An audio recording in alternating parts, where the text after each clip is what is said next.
Hey guys, it's me, Skrein, back with another video. So, if you couldn't tell by the title and thumbnail, this is going to be my review of Death Note. They made a Death Note movie adaptation for Netflix.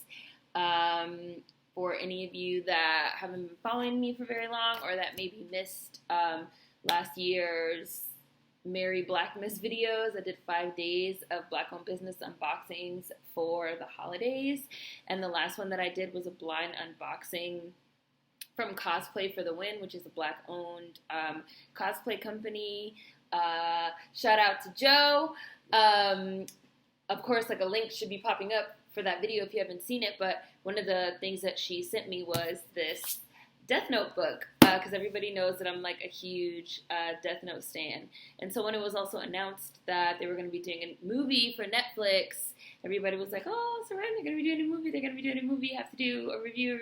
Of course I would have to do a review for this. So it came out on Friday the 25th. This is going to be my Death Note review video. So, I like this movie. I know a lot of people didn't like it. Somebody left me a comment on some social media, I think maybe Twitter, that was like, oh, I can't wait to see your review and like hear what you have to say about Death Note. And I hear you like rip it to shreds. And I was like, I liked Death Note. You guys know that I hate these critics. I don't fuck with the critics. I generally do not agree with them. So I had a feeling, since the critics are like being so hard on it, I had a feeling that I would not hate this movie. You guys know I love Suicide Squad. I love Man of Steel. Like, I don't know what wavelength the critics are like operating on, but like my brain is like not on that wavelength. Like, I hate these Marvel movies. Like, my brain is not on that wavelength. I enjoyed Death Note. I like this movie more than Wonder Woman, which you guys know I did not like at all. I thought the style of Death Note was really good. I thought the music was really good. I thought the action sequences were great. The cinematography was really good. You guys know I'm a sucker for some good fucking cinematography. Really nice, clean shots. Really interesting use of color. There was a lot of shit that I really liked and enjoyed about this movie. They were like on some Final Destination shit with the way that people were dying, and I love Final Destination, so that totally worked for me. I know some people thought that it was like too gory, but I didn't really mind it. I didn't think that it was over the top personally. It was a stylistic choice. It's a very stylistic movie. In a lot of ways, it reminded me of John Wick, which also, when John Wick came out, I loved it. I saw it like 3 times in the theater. And John Wick also got this kind of like weird lukewarm reaction from the critics. And then it kind of like went on to like build this buzz and become this like cult classic. And I like kind of cult classic-y stuff too, which generally critics don't like. So I liked a lot of the style choices that were made with this movie, this adaptation. Elle was amazing. Really, really great. Like super amazeballs. Perfect casting that also made racist anime fans mad because he was black. As soon as it was announced that Elle was going to be black, everybody was like, Elle's going to be black, Skrein, Elle's going to be black, Elle's going to be black. The way they introduced him in Japan was really cool. His co-detective was Hiro from Heroes. I don't know if you guys watched Heroes, but Masai, I hope I'm pronouncing this right, Masai Oka, I hope I pronounced that right. But if anybody watched Heroes, he was Hiro Nakamura on Heroes. Yatta! I don't know if you guys watch Heroes, but they used to be my shit, and I kind of had a little, like, freak out moment when I saw him, even though he was only in it for, like, 5 seconds. He had a cameo, kind of, because he was a producer. He was a producer of Death Note, so it was really cool seeing him. It was also really good knowing that he was a producer, that there were at least some Japanese people behind the scenes and behind the camera. Watari, Elle's handler, was excellent.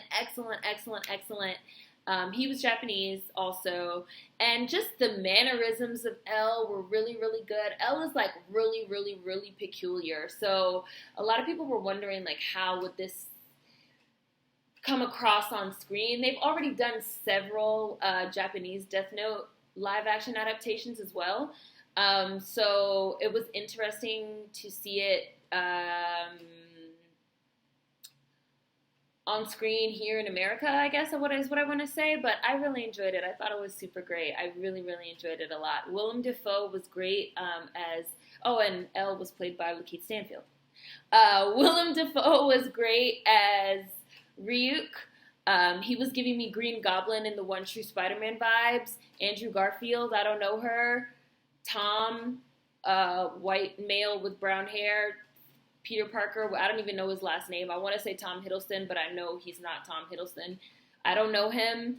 The only one true Spider-Man, as far as I know, is Tobey Maguire and Sam Raimi's Spider-Man 1 and 2. Spider-Man 3, I don't know her either. But Willem Dafoe was giving me Green Goblin in the One True Spider-Man vibes with his little cackle, laugh. His character design was perfect. I love that he still loved apples. The first meeting between Ryuk and Light was great. It was so good. I watched it like 5 times. I kept like rewinding it. I thought it was really well done.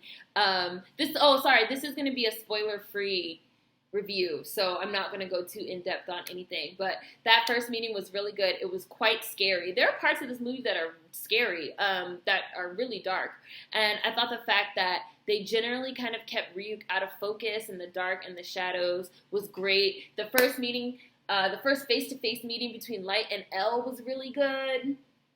All of their scenes where they interact directly were great. Like, their interactions were all very interesting, and in the anime, that's really the crux of the story, this cat and mouse game between Light and Elle, you know, who's smarter and who's going to catch who.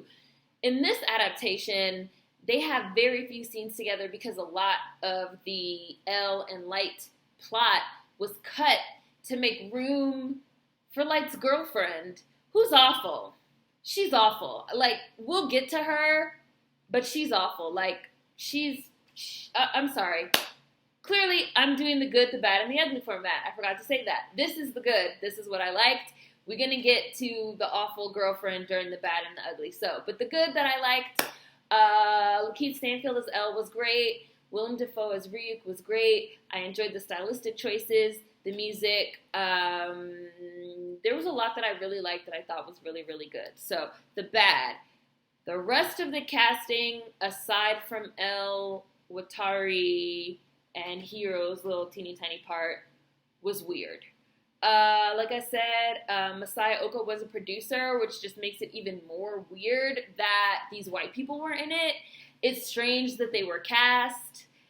Like, I don't know, like, the white guy wasn't terrible as Light.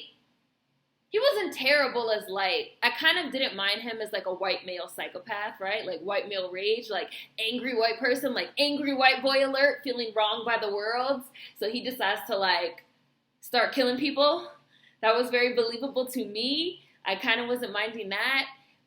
Some people said they felt like the white main characters were too likable, and I don't know how they came to that motherfucking conclusion. I don't know if they watched the same movie that I watched, that they find white psychopaths killing hundreds of people clearly for their own personal gain to be relatable. I don't find that type of shit to be relatable. I felt like these white main characters were not sympathetic at all. Like, they weren't to me. And I was also watching that shit like, only a white child will have this much time to fuck around with fucking demons and death gods and shinigamis in the house. Like, and I also see where the director was going with the racial dynamics. Because there's some interesting racial dynamics at play with these, like, white psychopaths being pursued by a black detective. That was interesting, like, especially because Elle is, like, this weird black guy that makes people uncomfortable, right? And Light is portrayed as, like, the white son of a cop that no one would suspect. And, like, there are scenes where they really treat Elle like they don't believe the shit that he's saying, even though he's supposed to be this, like, masterclass detective that they, like, brought on, you know? And so there is, like, some really interesting, like, racial dynamics that, like, are at play. And I'm going to tell you guys about a scene. I'm not going to spoil the scene, but it was a scene that reminded me of a scene from Get Out where basically Light and Elle are having this confrontation, and you're watching the confrontation and you're just like, I already know where this confrontation is going to go because we're looking at a white person and a black person. We, the audience members, know that the white person is the bad guy, but because of, you know, the way that fucking society works, racist as shit, anybody that happens upon this confrontation between these two people are most likely going to, like, take Light's side. Like, I get it. Like, I get it. Like, I see where the director was going with the concept, but he didn't quite get there. And and he played a lot of the themes of the anime around like these subversions of good and evil, because even like in the anime, L is weird. Like L is like super fucking weird and like makes people really uncomfortable. And Light is supposed to be this like, you know, this really handsome, you know, like good looking, he's athletic, he's a genius, he's popular, you know, but he's the bad guy. And L, who's so fucking weird, is the good guy. And the director just kind of like played these themes just a little too on the nose, just a little too literally, like with the white versus black shit. And it was also in a lot of different ways, like they couldn't make up their minds about like how fast and loose they wanted to play this adaptation. Like, I don't like that the main character's name is still Lights. I don't like that he still picked the fucking murder name of Kira. Like, that shit is all whitewashing. I'm sorry, like all that shit could have been changed. Like, if we're doing an American adaptation, like, let's go balls to the walls with it. Like, it's canon that there are multiple Death Notes. So they could have just had, like, a Death Note fall to America, fall to Seattle, and have a totally, completely different story, like, if that's the direction that we're going to go in. But if we're going to go in the direction of, like, keeping the Japanese aspects, like the names, Light and Kira, and the Japanese media coverage, which plays, like, a really large part in the anime and stuff like that, these characters shouldn't be white. Like, Ed Skrein, who I never heard of before, like, yesterday, I hope I'm pronouncing his name right, was cast as an Asian character in the Hellboy reboot that they're doing, which you guys know I fuck with Hellboy heavy, Mexican Papa Bear, a.k.a. Guillermo del Toro. I don't want this reboot, it's not happening in my mind. But this Ed Skrein dude, he, like, stepped down from the role because it was whitewashing, right? So it's like, there's no reason for it at this point. And it was weird. It was weird watching it. Just like, why are they white? You're from Africa. Why are you white? Like, why are you white? Or if we're going to go with white people, then the whole story could have been changed. Like, they introduced this, like, bullying aspect, which is not a spoiler. You can see that from the trailers, which I felt like was a really interesting thing to introduce.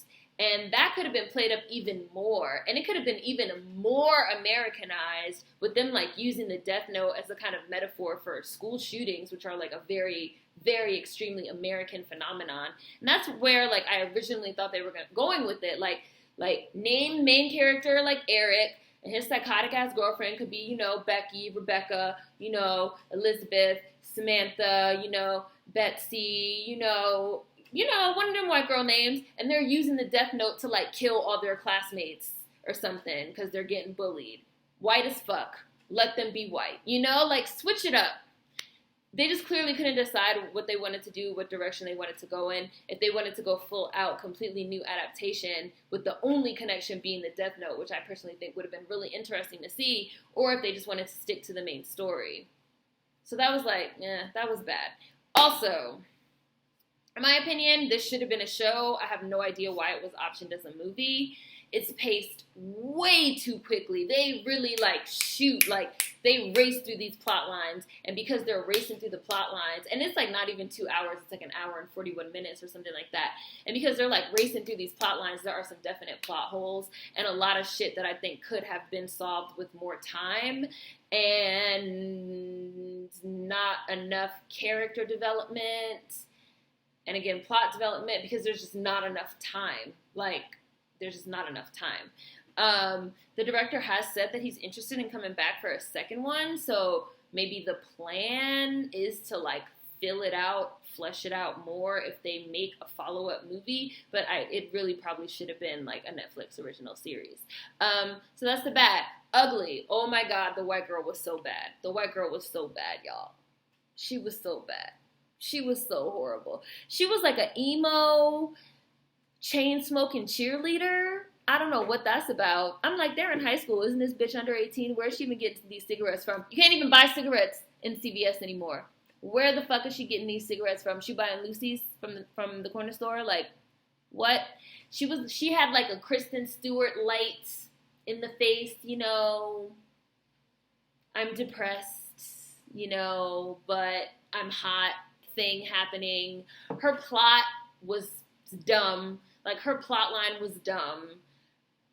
she was really useless. I mean, she ended up having a purpose, but they tweaked a lot of shit, like, to make more room for her and Light's dumbass relationship with her when they really could have cut her out entirely and made the primary focus Light and Elle. She really was not necessary at all, and she ate up a lot of screen time with nonsense. And I was really, every time she came on, I literally was like, I want to fast forward. Like, you're serving no purpose. Like, you're not serving a purpose. They really want us to, like, believe in this stupid-ass romance. And if you watch my Stranger Things review, you guys know that I already have an issue with, like, the only way that, like, women even being, like, introduced into a script is some, like, stupid-ass, like, romance.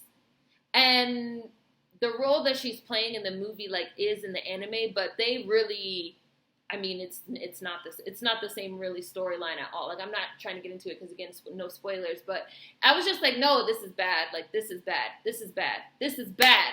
This is bad. They really literally could have, like, either made her his platonic best friend, like Light's platonic best friend, and removed any, like, romantic relationship aspect of it, and made her role way smaller, and again, like, made the primary focus this relationship between Light and Elle. If they had done that and made this a full series instead of a movie, so, like, the suspense and the plot and the character development could unfold more gradually, it probably would have been, like, really cool. But, like, the girl shit was horrible. It was awful. It was really bad. It was terrible. But, like, other than that, like, there were a lot of cool elements. And again, like, overall, I didn't hate it. Like, I thought it was weird in a good way. I've watched it a couple times. But again, like, they just couldn't decide what they wanted it to be, obviously. And the casting was off. Like, I don't know. Like, I really don't know what's up with this chick at all either. But again, I liked it well enough. It wasn't terrible. I liked it more than Wonder Woman, which people are still foaming at the mouth over, excuse me, like, talking about how Wonder Woman should win a fucking Academy Award, like, but I digress. Death Note, not bad. And as someone that, like, fucks, like, I have a Death Note, and y'all know I wrote a name in it. Y'all know what name I wrote in it. But, like, as somebody that fucks with the Death Note shit, I don't think it was bad. I probably, like, it's a movie that I've watched repeatedly, so it's already surpassed Guardians of the Galaxy. I'm gonna go. There will be links in the description box. Food for thought as always. See you guys next time. Peace.